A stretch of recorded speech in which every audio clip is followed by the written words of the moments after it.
بسم اللہ الرحمن الرحیم اللہم صلی علی سیدنا مولانا محمد وبارک وسلم وصلی علیہ۔ امید کرتا ہوں تمام ناظرین و سامعین خیریت سے ہوں گے۔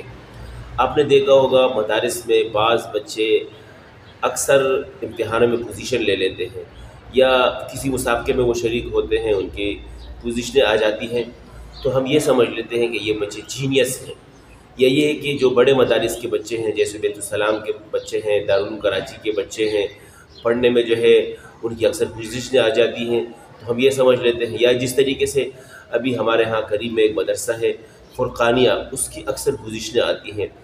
پاکستان کے مسابقات میں بھی بیرون کے جتنے مسابقات ہوتے ہیں اکثر ان کی پوزیشنیں ہیں۔ اب ہم یہ سمجھ لیتے ہیں کہ یار ان مدارس والوں نے، ان اساتذہ نے جینیس بچے اٹھائے ہیں اور پتہ نہیں انہوں نے یہ بچے کہاں سے اٹھائے ہیں، یا بیت السلام کے جو بچے ہیں، یا دارالعلوم کراچی کے فاروقیہ کے بچے، یا فرقانیہ کے بچے، یا اس طریقے سے جامعہ بنوری العالمیہ کے بچے جو تلاوت اچھی طریقے سے کر لیتے ہیں ماشاءاللہ، تو ہم یہ سمجھ لیتے ہیں کہ یہ بچے جینیس ہیں اور انہوں نے پتہ نہیں یہ کہاں سے اٹھا لیے ہیں۔ بالکل ایسا نہیں ہے۔ آپ اگر یہ سوچ رہے ہیں تو آپ کی غلط فہمی ہے۔ یہ عام بچے ہوتے ہیں، یہ عام بچے ہوتے ہیں اور مدارس میں آتے ہیں، اور ہاں یہ ہے کہ ان میں کچھ کوالٹی ہوتی ہیں، کچھ خاصیت ہوتی ہیں۔ وہ اساتذہ کا ادب اور احترام کرتے ہیں، وہ جو ہے اپنے والدین کا ادب اور احترام کرتے ہیں۔ اس طریقے سے جو بچے مسابقات میں نکل جاتے ہیں آگے، تلاوت کے مسابقات میں، ان کی آواز خوبصورت ہوتی ہے، اللہ کی طرف سے گاڈ گفٹڈ ان کو آواز اللہ نے دی ہوتی ہے۔ باقی جتنے بھی بچے آگے نکلتے ہیں اکثر یہ عام بچے ہوتے ہیں، یہ ان کے اساتذہ نے ان پر محنت کی ہوتی ہے، اور ان کے اساتذہ ان میں دیکھتے ہیں کہ یہ بچہ اس فن میں، اس بچے میں یہ صلاحیت ہے، تو وہ اساتذہ اس کی اس صلاحیت پر محنت کرتے ہیں، وہ بچے آگے نکلتے ہیں۔ بس یہ ہے کہ ہم نے اپنے بچوں پر محنت کرنی ہے اور ان کا جو ہے شوق پیدا کرنا ہے، ان کو جذبہ دلانا ہے، قرات کے حوالے سے ہو، تلاوت کے حوالے سے ہو، کتب میں جو ہے کتب کے حوالے سے، علم کے حوالے سے ہو، کسی بھی فن کے حوالے سے ہم نے ان بچوں کو بنانا ہے، محنت کرنی ہے اور خوب ان کو جو ہے اس چیز کا شوق دلانا ہے، اور یہی بچے آگے جا کر مسابقات میں حصہ لے کر پوزیشن بھی حاصل کریں گے۔ تو الحمدللہ ہماری بھی محنت چل رہی ہوتی ہے اور ہم بچوں پر محنت کرتے ہیں، ان کی لہجات پر محنت کرتے ہیں، سب سے پہلے ان کی ادائیگی پر محنت کرتے ہیں، اور آہستہ آہستہ وہ یہ ساری چیزیں سیکھ لیتے ہیں۔ تو الحمدللہ اکثر بچے ایسے ہیں جو ہمارے لہجات پڑھتے ہیں، آپ کی پچھلی ویڈیوز وغیرہ میں دیکھا بھی ہوگا۔ یہ بچہ میرے ساتھ موجود ہے، حافظ محمد آذان۔ آنے والے دن، اتوار والے دن انشاءاللہ ان کا ختم بھی ہے، ساتھ دو بچے اور بھی ہیں، ان کا ختم قرآن بھی ہے۔ تو ان بچوں پر ہم نے محنت کی ہے۔ یہ بچے آپ کے سامنے مختلف لہجات میں الحمدللہ قرآن پڑھ سکتے ہیں، جو عربی لہجات ہیں، جیسے جہار کا ہو گیا، کرد ہو گیا، حجازی لہجہ ہو گیا، شیخ خلیل عبد الرحمن القاری صاحب کا، شیخ خلیل حسری صاحب کا ناوا اثر ہو گیا۔ یہ لہجات ہم نے ان کو سکھائے ہیں۔ آپ بھی اس طریقے سے اپنے بچوں کو لہجات سکھا سکتے ہیں، بس شرط یہ ہے کہ آپ ان کے اندر شوق پیدا کریں اور اپنی مسلسل اور مستقل محنت جاری رکھیں۔ یہ طالب علم ہے، انشاءاللہ آپ کے سامنے مقام جہر کا پڑھے گا سورۃ ابراہیم کی آیتیں۔ بسم اللہ کریں۔ بسم اللہ الرحمن الرحیم۔ ألم تر إلى الذين بدلوا نعمة الله كفرا وأحلوا قومهم دار البوار جهنم يصلونها وبئس القرار وجعلوا لله أندادا ليضلوا عن سبيله قل تمتعوا فإن مصيركم إلى النار قل لعبادي الذين آمنوا يقيموا الصلاة وينفقوا مما رزقناهم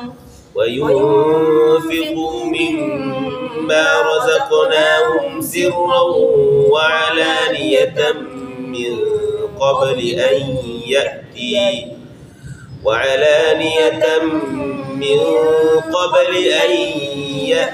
يوم لا بيع فيه ولا خلال۔ تو یہ اس بچے نے آپ کے سامنے مقام جہار کا، جس کو بعض احباب کہتے ہیں کہ یہ عجم کی فرائے، وہ پڑھ کر سنا ہے۔ اس طریقے سے انشاءاللہ یہ بچہ آپ کے سامنے دوسرا لہجہ پڑھے گا جو لہجہ ہے مقام کرد کا. انشاءاللہ آپ کے سامنے یہ بچہ پڑھ کر سنائے گا. عَمَّ يَتَسَاءَلُونَ عَنِ النَّبَإِ الْعَظِيمِ الَّذِي هُمْ فِيهِ مُخْتَلِفُونَ. بسم الله الرحمن الرحيم. عَمَّ يَتَسَاءَلُونَ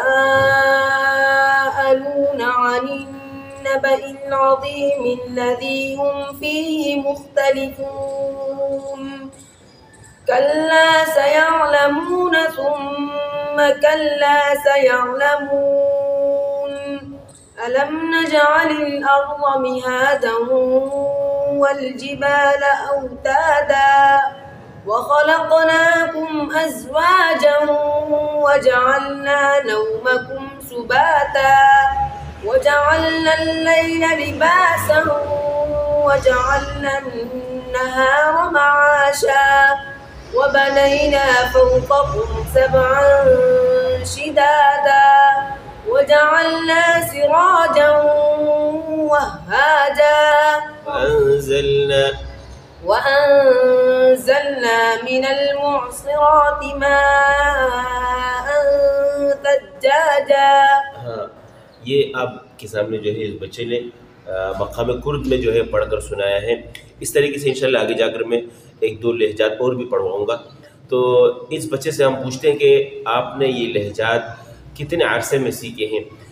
جیسے میں اکثر ویڈیو میں یہ بات عرض کرتا ہوں کہ ایک طالب علم نے اگر ایک دو لہجے سیکھ لیے ہیں تو اس طالب علم کے لیے آگے آنے والے جتنے لہجات ہیں وہ بالکل آسان ہو جاتے ہیں. شرط یہ ہے کہ آپ کے بچے ایک دو لہجے سیکھ چکے ہوں. تو اذان بیٹا آپ کو جو یہ لہجات سکھائے جاتے ہیں جیسا کہ ہم نے پچھلی ویڈیو بنائی ہے تو ابھی جو مقام جہر کا ہے یہ ہم نے کتنے دنوں میں سیکھا ہے؟ جی یہ مقام جہر کا میں نے الحمدللہ 15 دن میں سیکھ لیا ہے. اور کیا کہتے ہیں جو ہے نا. اچھا ساتھ یہ ہے کہ ہماری ترتیب کیا ہوتی ہے اس لہجے کو سنوانے کی جو آپ کو سمجھ میں آتا ہے آپ بتائیں. یہ جو لہجہ ہم نے سیکھا ہے نا یہ مقام جہر کا یہ شروع کے 3 دن ہم پہلے جو شیخ ہوتا ہے ہاں اس کا ہم لوگ لہجہ بالکل 3 دن جو ہے نا بالکل خالی سنتے ہیں. جی جی بالکل. اور جو اگلے 3 دن ہوتے ہیں ان 3 دنوں میں جو ہے نا ہم ان کے ساتھ پڑھتے ہیں. جی جی بالکل. یہ بچہ یہی بتانا چاہ رہا ہے کہ 3 دن ہم اس شیخ کا لہجہ سنتے ہیں اور اس کے اگلے 3 دن جو ہے پھر وہ شیخ پڑھتا ہے ساتھ ساتھ ہم پڑھتے ہیں جو میں نے پچھلی ویڈیو میں ترتیب بتائی ہے. تو اچھا آپ یہ بتائیں کہ آپ کے لیے آنے والے لہجات ہیں جو ہماری کوشش ہے کہ ہم آپ کو 7 سے 8 لہجات سکھائیں.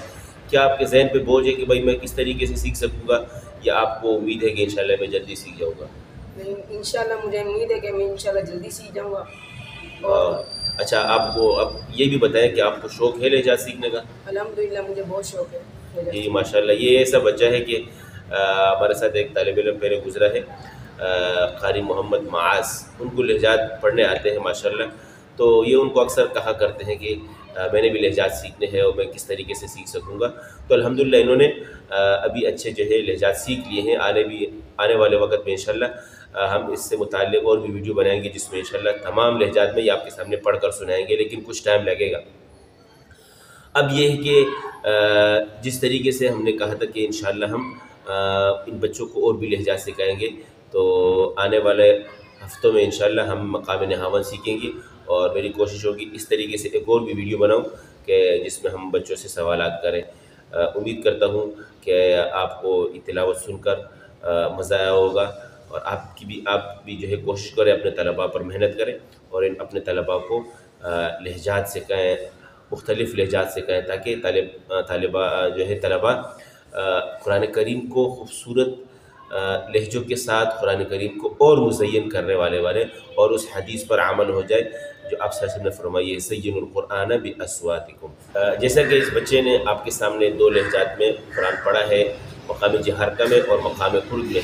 اب انشاءاللہ یہ مقام حجازیہ خلیلیہ میں جو شیخ خلیل عبد الرحمن القاری صاحب کا لہجہ ہے جو شیخ ایوب رحمہ اللہ صاحب کے استاد ہیں ان کا لہجہ آپ کے سامنے پڑھ کر سنائیں گے. بسم اللہ الرحمن الرحیم. والفجر وليال عشر والشفع والوتر والليل إذا يسر هل في ذلك قسم لذي حجر ألم تر كيف فعل ربك بعاد إرم ذات العماد التي لم يخلق مثلها في البلاد. ہاں ماشاء اللہ، یہ تھا شیخ خلیل عبد الرحمن القاری صاحب کا لہجہ. تو جتنے بھی لہجات ہیں ان کو سیکھنا بالکل آسان ہے، بس آپ نے بچے کو شوق دلانا ہے ان لہجات کا. انشاءاللہ خود بخود یہ تمام لہجات بچے انشاءاللہ سیکھیں گے. اسی کے ساتھ اجازت چاہتے ہیں، اپنا خیال رکھیے گا. اللہ حافظ.